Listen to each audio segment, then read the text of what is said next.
Le sel, c'est pas l'ennemi quand tu fais un cutting, mais c'est mal le gérer qui va justement te faire foirer ta pesée et aussi ta compétition. Que ce soit consommer trop ou pas assez de sel, et dans ce cas précis du sodium, eh bien ça va te faire perdre de l'énergie et ça te faire prendre de l'eau et donc du poids sur la balance. Et sache que j'ai déjà vu des dizaines de combattants foirer des pesées à cause d'une mauvaise gestion du sel les jours précédant leur combat, et c'est pourquoi dans cette vidéo je vais t'aider à correctement doser et gérer ton apport en sel les jours précédant ton combat pour que justement tu puisses réussir ta pesée dans les bonnes conditions. Et à la fin, je te montrerai aussi les erreurs que font la plupart des combattants avec le sel et je te donnerai évidemment les solutions. Déjà, la première chose importante à comprendre, c'est que le sodium est super important pour ta performance, mais aussi a de gros rôles au niveau de ton poids et notamment de ta rétention d'eau. Et quand ici dans cette vidéo je parle de sel, je parle seulement du sodium, puisque oui, ce n'est pas le chlorure qui nous intéresse, mais c'est bien le sodium qui nous intéresse. Le sodium, plus précisément, il régule l'équilibre osmotique et donc l'équilibre hydrique au niveau du corps, et donc il peut amener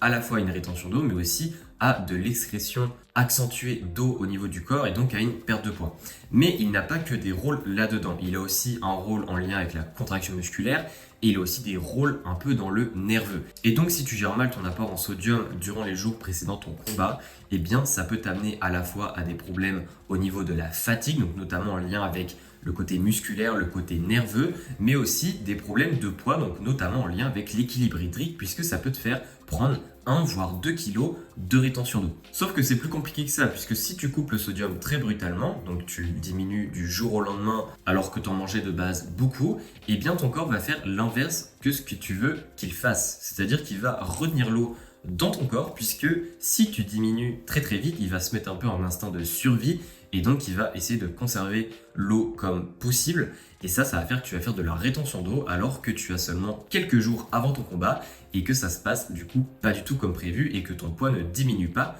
comme prévu, et c'est ça qui peut te mener à un foirage. C'est pour ça qu'une baisse contrôlée du sodium est nécessaire et c'est ce qu'on va parler maintenant. Puisque oui, en pratique, eh bien comment est-ce qu'on fait pour mieux gérer le sel? Eh bien déjà, il y a une première chose à se poser, c'est qu'est-ce que tu mets en place durant ton cutting? Est-ce que tu diminues juste le sel ou du moins le sodium? Mais généralement, il faut diminuer le sel pour diminuer le sodium. Ou alors est-ce que juste tu fais d'autres méthodes de déshydratation à côté? Puisque par exemple, si tu fais un waterloading, et d'ailleurs si tu sais pas ce que c'est qu'un waterloading et comment en faire un, je t'invite à regarder la vidéo qui s'affiche par ici, puisque je t'explique tout ça. Eh bien, durant la phase de waterloading où tu vas augmenter la quantité d'eau que tu bois tous les jours, il est absolument nécessaire que tu ne diminues pas la quantité de sel, puisque sinon ton corps va avoir beaucoup trop peu de sodium pour la quantité d'eau bu, on va dire il y a en quelque sorte un ratio vu que le sodium s'occupe de gérer l'équilibre hydrique, et ça va t'amener à de la rétention d'eau, alors que de base, le but du waterloading, c'est de faire l'inverse. Donc ça, c'est la première chose, parce que en fait, selon le contexte, selon la quantité d'eau que tu bois notamment, parfois il faut même un petit peu augmenter le sel. Ça m'est déjà arrivé de dire à certains de mes combattants qui de base ne consomment pas beaucoup de sel dans la journée, de leur dire ok, durant la phase de waterloading, donc de monter en eau, eh bien tu vas augmenter volontairement ton sel, donc tu vas saler tes repas par exemple, pour que justement ton corps ne fasse pas ce phénomène de rétention d'eau durant la phase de water cut, c'est-à-dire là où on va diminuer l'eau. Mais encore une fois, si tu veux en savoir plus sur le waterloading en tant que tel, j'ai la vidéo dessus. Mais ça, c'était le premier point pour te dire qu'en fait, selon tes stratégies de cutting, eh bien, comment tu vas gérer le sodium va être différent. Mais globalement, ce que je conseille de faire, eh bien, c'est 2-3 jours avant ton combat, et ça équivaut pour tout le monde globalement, peu importe la stratégie de cutting que tu mets en place, du moins si tu la mets bien en place, eh bien c'est que 2-3 jours avant ton combat, tu commences à diminuer le sodium. Donc tu le diminues progressivement, et ça c'est super important de comprendre la différence entre une personne qui consomme beaucoup de sodium et une personne qui n'en consomme pas beaucoup. Donc généralement ça se réfère un petit peu au sel qu'on consomme, donc une personne qui mange très salé a généralement un très gros apport en sodium, une personne qui mange très peu salé a généralement un faible apport. Alors il faut faire attention au niveau de l'estimation, puisque certains aliments sont salés et on ne s'en rend pas compte, donc il faut vraiment calculer ça d'une manière précise. Mais en tout cas, si tu as vraiment une idée concrète de combien de sodium tu consommes par jour, si tu consommes peu de sodium, donc par exemple moins de 2 grammes de sodium par jour, donc tu es environ à 5 grammes de sel grand maximum par jour, et bien tu es quelqu'un qui consomme du sel de manière modérée voire assez faible, et dans ce cas-ci, et bien diminuer le sel pendant 2 jours peut être suffisant. Mais par contre, si tu es quelqu'un qui mange beaucoup de sel, donc plus de 5 grammes de sel globalement, ou alors plus de 2 grammes de sodium,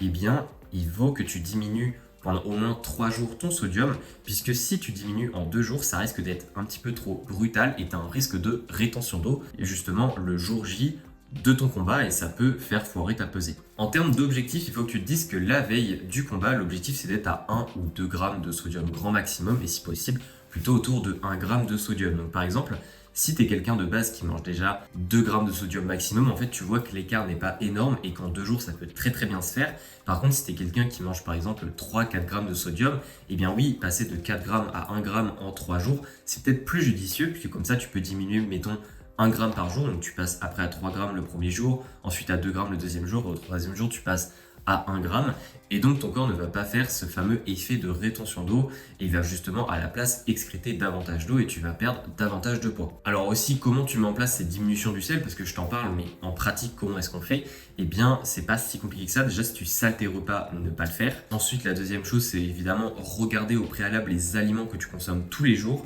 et regarder notamment sur les paquets la quantité de sel au 100 grammes. Si par exemple tu as des aliments au 100 grammes qui t'apportent déjà 0,50 g de sel, voire plus d'1 gramme de sel, c'est le genre d'aliment les 2 ou 3 jours avant ton combat qu'il faut éviter de consommer, ou du moins éviter de consommer en de grosses quantités, puisque c'est un effet cumulé. Et si tu as des aliments assez riches en sel, ou même modérément riches en sel, qui se combinent dans ta journée, forcément, eh bien, tu vas avoir un gros apport en sel et tu ne vas pas être suffisamment bas pour avoir tous les effets bénéfiques du pauvre en sel avant ton combat. Et la dernière chose à prendre en compte aussi pour bien faire les choses, c'est de continuer à bien t'hydrater. Il y a des personnes en fait qui pensent que quand elles diminuent le sel, il faut du coup diminuer l'hydratation, parce que sinon il y a un risque d'hyponatrémie. Mais il faut comprendre que l'hyponatrémie se passe dans des cas assez extrêmes, comme par exemple une personne qui va diminuer le sodium à une quantité de 1 gramme par jour environ, alors que derrière elle fait un waterloading et elle est à 6 litres, voire 7 litres d'eau. Eh bien oui, dans ce cas-ci, il y a un risque, mais si tu diminues par exemple le sodium et que derrière tu bois, allez, mettons tous les jours tu bois 3 litres,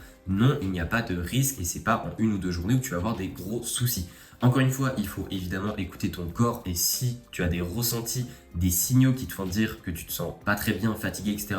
il faut regarder les causes. C'est pas forcément le sodium, mais ça peut dans certains cas. Mais dans la majorité des cas, non, moins t'hydrater n'est absolument pas la bonne solution. Et justement, il faut faire l'inverse. Il faut justement continuer de bien t'hydrater, pas forcément boire plus, puisque on est quand même à l'approche du combat et chaque millilitre d'eau t'ajoute du poids. Mais si tu es assez large en poids, ou si du moins ta stratégie de déshydratation te le permet, et bien continue à boire quand même correctement quand tu peux, les jours avant ton combat, pour justement ne pas impacter négativement tes performances, puisque oui, ça a de gros impacts sur les performances et j'en parlerai dans des prochaines vidéos. D'ailleurs, si tu n'es pas encore abonné, n'hésite pas à le faire pour ne pas louper les prochaines vidéos. Évidemment, c'est compliqué de te donner spécifiquement pour toi comment tu dois gérer le sodium, puisque chacun a un apport différent. Comme je te l'ai dit, il y a des personnes qui ont un apport riche, il y en a d'autres qui ont un apport faible. Donc, il faut évidemment adapter au cas par cas. Et si tu veux justement que je te donne ton plan pour toi au niveau du sodium, comment bien l'ajuster à l'approche de tes cuttings par rapport à ce que tu manges, par rapport à tes habitudes, ton sport, etc., eh bien, n'hésite pas à cliquer sur le premier lien dans la description de la vidéo pour réserver ton appel gratuit de 30 minutes avec moi. Et comme ça, on peut en parler sans problème et je vais te donner des cas concrets pour toi pour que tu puisses mettre ça en place dès maintenant. Donc encore une fois, c'est en description si ça t'intéresse. Ok, donc avant de finir cette vidéo, je vais quand même te parler des erreurs les plus fréquentes. Comme ça peut un peu résonner dans ta tête de dire ok, ça je le fais, donc on va ajuster ça tout simplement. La première erreur, j'en ai déjà parlé, mais c'est de couper trop vite ou trop fort le sel. Comme je te l'ai dit, ça va t'amener à de la rétention d'eau alors que de base tu cherches l'inverse. Donc ça, on évite. Et comme je te l'ai dit auparavant, il faut d'abord que tu saches si tu es quelqu'un qui consomme beaucoup de sel ou pas. N'hésite pas pendant 1 ou 2 jours, donc une journée normale d'alimentation, à calculer ton apport en sel en comptant les calories, etc. Comme ça, tu as vraiment une idée, tu peux te rendre compte si tu es en dessous des 5 grammes de sel ou au-dessus des 5 grammes de sel. Et comme ça, eh bien, tu vas diminuer sur 3 jours ou alors sur 2 jours, selon dans quelle catégorie tu te situes. Et ça va justement éviter de faire cette erreur. Ensuite, la deuxième chose, j'en ai également déjà parlé, mais je te le rappelle, c'est que si tu fais un waterloading, j'en ai parlé dans cette vidéo, mais si durant la phase de montée du waterloading, donc le waterloading en lui-même, tu diminues déjà le sel alors que tu es en train d'augmenter beaucoup l'eau, eh bien il y a un risque d'hyponatrémie et dans le meilleur des cas, on va dire que tu auras seulement de la fatigue. Mais en tout cas, ça ne t'apportera rien de bon. Donc déjà, apprends à faire correctement le waterloading, parce que si tu fais mal ton waterloading, même si tu fais bien la gestion du sel, tu auras des soucis. Donc regarde la vidéo par ici après avoir fini celle-ci. Et également, fais attention à ton apport en sel, à bien commencer à le diminuer seulement 2 ou 3 jours avant ton combat et pas avant. Et la dernière chose, eh bien, c'est de négliger le rôle du sel, puisqu'en fait, il y a plein de personnes qui pensent que, alors, pas forcément le sel, mais le sodium du moins, que le sodium n'a pas forcément de rôle et que c'est juste mauvais pour la santé, il faut le diminuer, etc.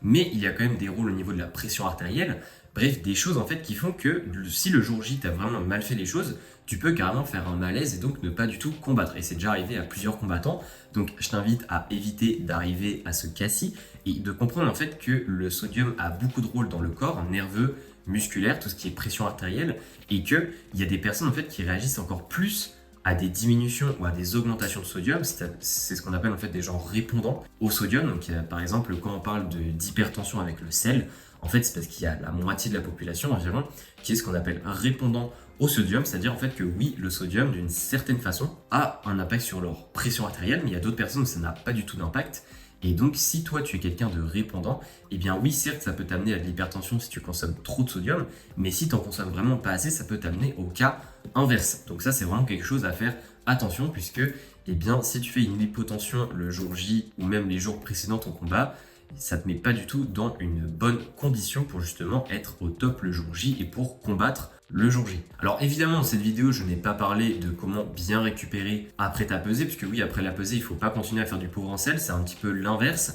mais ça j'en reparlerai dans une autre vidéo puisque ce n'était pas le sujet. Là je parle vraiment de comment diminuer le sel avant ta pesée et durant le cutting, et pas de comment gérer le sel après ta pesée, puisque là c'est vraiment très très différent et c'est une stratégie qui est aussi extrêmement importante quand on met en place du pauvre en sel avant la pesée. Mais voilà, encore une fois, si tu veux que cette vidéo tu la vois, donc la prochaine vidéo où je parlerai de comment récupérer après la pesée au niveau du sel, etc., abonne-toi à la chaîne. Et si tu veux aller plus loin directement et dès maintenant en ayant ton plan personnalisé, clique sur le lien dans la description pour réserver ton appel gratuit de 30 minutes. Comme ça, on en discute ensemble et je vais te donner les clés dans ton cas pour atteindre tes objectifs correctement. Et on se dit à la prochaine.